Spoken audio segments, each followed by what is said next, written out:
Ethereum might see a massive breakout to the upside, and I also opened a new Bitcoin position. That is something that we're going to talk about, of course, also where Bitcoin might be going over the next couple of hours and the next coming days into the early next week. And if you think that is interesting, then make sure that you are subscribed to the channel, like this video, and also activate the bell so that you will never miss out on these important updates. And now let's directly have a look here at Ethereum.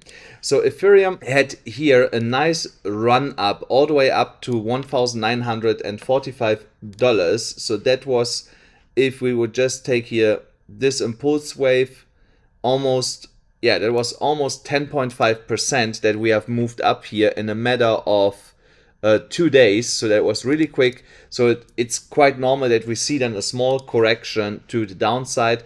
And that correction led us to get under our bigger resistance area that we have here from $1,853 all the way up to $2,019. So now you can see here clearly something really interesting developing, and that is this falling wedge where the price is bouncing up and down and getting here closer and closer into the apex of that falling wedge pattern.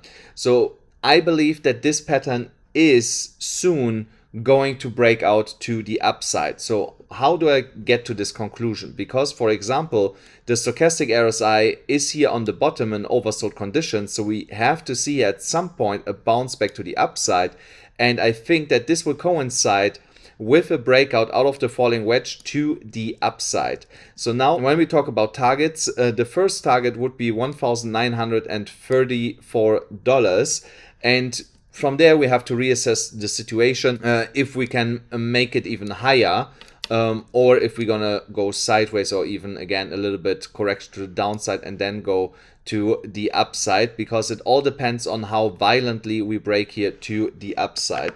So how would I trade this? So when I go here, I would enter this trade, yeah, basically where the resistance line is at $1,853. If we close a 4-hourly candle above that, that would be a good entry point in my opinion.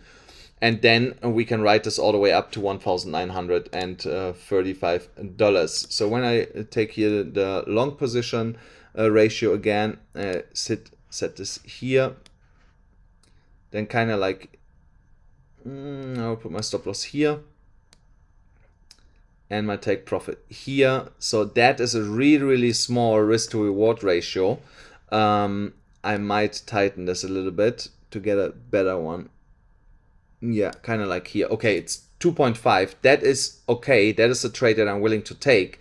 So we could move up here 4%. So if you trade this with 25x leverage, you would make here 100% once we are breaking out here. But again, wait for the confirmation with a 4-hourly candle above $1,853 that we close it, and then we can enter and trade this to the upside.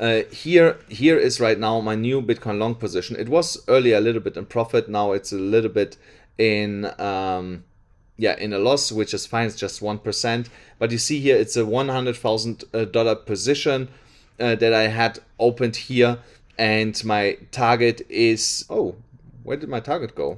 I had added targets to it. I did not take it, and that's absolutely fine. 28.32, so I do it now. So there you see my target is $27,103, and my stop loss is at $28,322. So how do I, and of course, if you want also enter this short position with me and you haven't done it yet, don't forget, you can go to BYBIT and sign up there, get $30,000, but only with that specific link here, guys. Please make sure that you use that link. So now when we have a look here on the Bitcoin chart, remember that I told you that we are here in the symmetrical triangle on the 4-hourly chart, and now we are breaking this to the downside, and we have already a confirmation of this breakdown because we had here one green candle out of this triangle, then we try to come back into it with the candle that we have right now, and for now it looks like that that will be the confirmation candle for this breakdown. And I had told you there's two scenarios: either we break down and then we have here our short scenario, or we break up and then we have here our long scenario here.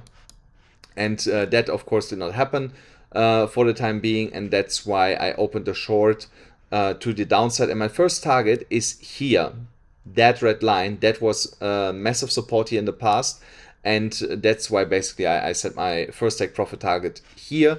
If I see that we go violently here to the downside, then I will adjust it to the target here all the way down to $25,255. But for the time being, I will leave it where it is. And as we go, I also gonna adjust my stop loss. The more profit I get, the tighter I gonna make my stop loss. And also the point here is to get the stop loss to the point of my entry, so that this trade will be absolutely risk-free. So you can also see here on the stochastic RSI, there's still another 8 hours in my opinion to reach the bottom here before we see here a potential nice bounce back to the upside. And also the MACD is here flipping right now bearish. So we got here a sell signal. So, and that shows me that we could see here further continuation to the downside. I think, yeah, now I'm in a slight profit, as you see. So it's a little bit flip-flopping right now until we actually, yeah, get going here, which is absolutely fine. But otherwise, I have my stop loss in place just in case that this trade would turn around. So then let's go here to this chart here. Nothing major has changed. I still expect here on the daily chart a move back to the upside over the next, let's say 2-3 days. Yeah, so and until then we are still trapped here in this range and just bouncing up and down within that range here, which is the monthly resistance block of the monthly pivots. And yeah, there we just have to wait until we see finally the leg to the upside and break above that range, and will go to $30,000 for Bitcoin. So here on the 1 hourly chart, you can clearly see the EMA ribbon has yesterday not flipped, and because it has not flipped, we continue to stay on the 1 hourly chart in this downtrend here. And we have multiple times tried to, what was this? We have multiple times tried to retest the ribbon and to break back into the ribbon, which has failed, and that's why we are continuing to go here to the downside for the time being. But I think over the next 2-3 hours we're gonna see here at some point a slight move back to the upside, which of course is not guaranteeing that we're gonna flip the EMA ribbon. And you also have to understand it's Eastern, so a lot of people are not trading, there's not a lot of volume, and that is of course also the reason why it's really easy to push Bitcoin in either direction. Guys, that's it already for today's video. I hope you enjoyed it. Please make sure that you smash up the like button, hit the subscribe button, hit the notification bell, and I'll see you then again tomorrow.